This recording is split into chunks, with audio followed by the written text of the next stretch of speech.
Total experience.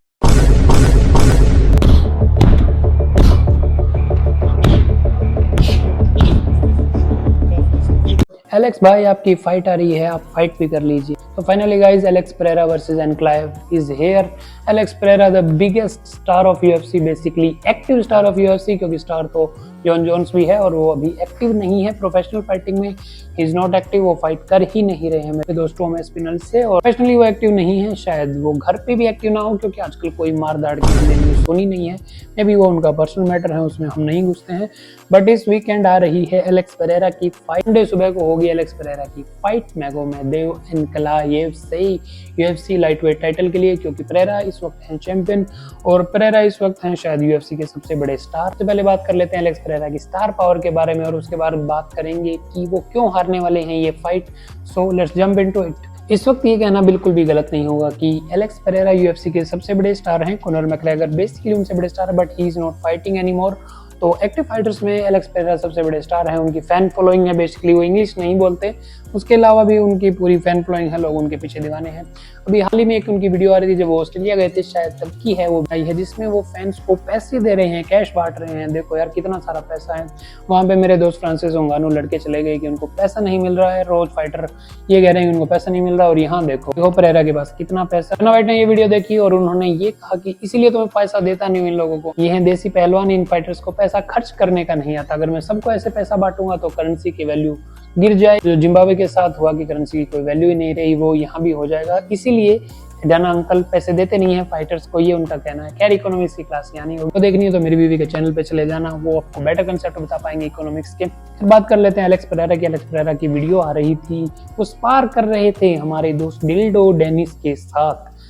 ये match कहाँ से मिला? ये मैच हेवन में नहीं बना दोस्तों, पता नहीं कैसे बना है। डिलियन डेनिस एलेक्स पेरेरा के साथ हो गए। मेरे को लगता है एलेक्स पेरेरा को इंग्लिश आती नहीं है, तो जो भी उनके पास आके बात करता है वो उसे कह देते हैं कि okay let's do the sparring, और वो उनके साथ घूम रहे हैं। तो मैं कहना चाहूँगा मेरे भाई एलेक्स पेरेरा को कि उनके साथ मत घूमो, उनके साथ रह के आपको एक बीमारी लग जाएगी, लाइलाज बीमारी बकैती करने की, और वो लग जाती है फिर बंदा फाइटिंग नहीं करता है, सिर्फ बकैती करता है, और उससे शायद घर चल जाता है। फैन फॉलोइंग है, क्योंकि डिल्डो डेनिस की भी फैन फॉलोइंग है कहीं ना कहीं, मुझे नहीं पता कैसे बट है।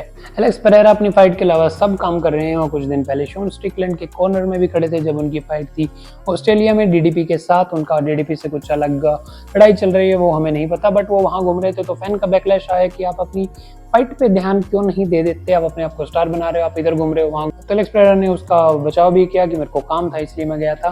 खैर मुझे लगता है अगले की मर्जी यार, उसका पैसा है, उसका काम है, जो उसे घूमना है घूमने दो।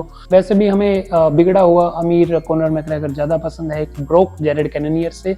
तो हम वही चाहेंगे कि फाइटर के पास पैसा तो आए कम से कम, अगर वो अय्याशी भी करना चाहता है तो वो उसकी मर्जी है, अगर उसको फाइट नहीं करनी वो उसकी मर्जी है। वो Pereira is doing good and he is earning good, which is good for the sport. Overall एक ब्रांड वैल्यू बन रही है कहीं ना कहीं फाइटर। उसके अलावा एलेक्स पेरेरा की एक और वीडियो आई है, उनकी पता नहीं कितनी वीडियो आती हैं, हर आप कोई भी हमें न्यूज़ देखेंगे सबसे ज्यादा उन्हीं की बात आती है। तो एक वीडियो में वो कर रहे थे बर्फ के ऊपर रेसलिंग की प्रैक्टिस मेरे दोस्त गुलावर टेशरा के साथ, और टेशरा उनके कोच भी हैं। वो फाइट कर रहे थे, मेरे को नहीं पता, उनको लगा कि एनक्लाइव पहाड़ों से हैं, वहाँ बर्फ पड़ती है तो बर्फ में करनी चाहिए, लॉजिक मुझे नहीं पता क्या था। बट उसके अलावा एलेक्स पेरेरा मिले ड्रेक से, तो ड्रेक से वो मिले, उन्होंने तलवार लंबी करने की कुछ ट्रिक्स ली, और उस तलवार का शायद वो फाइट्स में इस्तेमाल भी करें आने वाली फाइट्स में। So his weapons are sharp, तो एनक्लेव को बच के रहना पड़ेगा। बात कर लेते हैं इनके ओपोनेंट की, मैगोमेदेव एनक्लायेव मेरे दोस्त 0% पीआर गेम वाले एनक्लायेव। इनकी अगर आपको इनके बारे में कुछ इन्फॉर्मेशन भी ढूंढनी है तो आपको खुद की निकालनी पड़ती है। थैंक गॉड इनका एक विकिपीडिया पेज है जो इन पे कुछ कर रहे हैं, otherwise he is not socially much active, वो ज़्यादा कुछ करते नहीं हैं। उनकी सेकंड लैंग्वेज है इंग्लिश, तो वो वैसे भी ज़्यादा कुछ डाल नहीं रहे। उन्होंने एक वीडियो अपलोड करी है, thankfully he uploaded a video, ground and pound कर रहे थे। बेसिकली वो कह रहे हैं कि पेरेरा तुम जहाँ भी मिले मैं तुम्हें ग्राउंड पे लेटाऊंगा और तुम्हारे साथ वो सब करूंगा जो तुम अपनी तलवार से मेरे साथ करने वाले थे। खैर उनकी तलवार लड़ेगी तब हमें मजा आएगा, पर मेरे को इस वक्त लग रहा है कि एनक्लाइव एक बेटर रेसलर है, और मेरे हिसाब से उनको इस फाइट में एग्रेसिव रेसलिंग करनी चाहिए, सबमिशंस के लिए जाना चाहिए, फाइट को खत्म करने के लिए देखना चाहिए। हगिंग वाला गेम हुआ तो आपको कोई पसंद पहले ही नहीं कर रहा है, थोड़ी बहुत आपकी जो बची है वो भी चली जाएगी। आपकी जो पिछली टाइटल फाइट थी यान मालोविच के साथ, ब्लॉविच जो भी है। आपकी जो पिछली टाइटल फाइट थी यान ब्लॉविच के साथ, उनमें भी आपकी यही रहा, आप 2 राउंड लीड कर रहे थे, तीसरे राउंड में आप थोड़ा स्लो हुए, उसके 2 राउंड में आपने कुछ भी नहीं किया, आप रेसलिंग के लिए देख रहे थे लेकिन आपके ओपोनेंट ने भी कुछ नहीं किया, तो उससे डाना अंकल भी निराश थे और एक ड्रॉ में एंड हुआ था और किसी को वो टाइटल मिला ही नहीं था। अगर वो हो जाता, अगर वो आप थोड़ा सा भी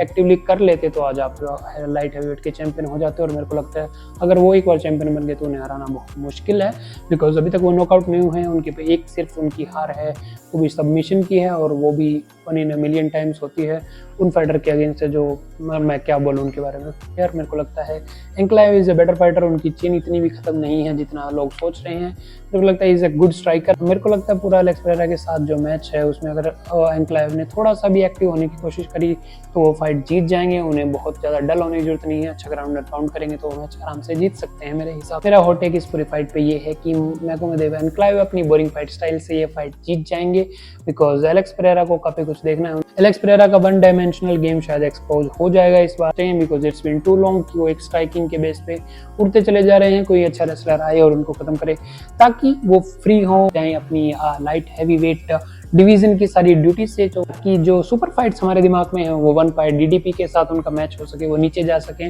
जॉन जोन्स के साथ उनका मैच शायद हो सकता है वो ऊपर जा सके, उसके साथ मेरे दोस्त एस्पिनल को भी वो शायद हैवी वेट में जाके फाइट कर सके। तो जो सारी सुपर फाइट हैं वो खुल जाएंगी अगर वो हारते हैं तो, which would be good for us and good for the sport as well. तो मेरे को लगता है एलेक्स पेरेरा शायद ये फाइट हारने वाले। अगर आपको कुछ और लगता है तो फील फ्री टू कमेंट, और ये वीडियो करते हैं यहीं पे खत्म। Till then chill then, please subscribe, take care.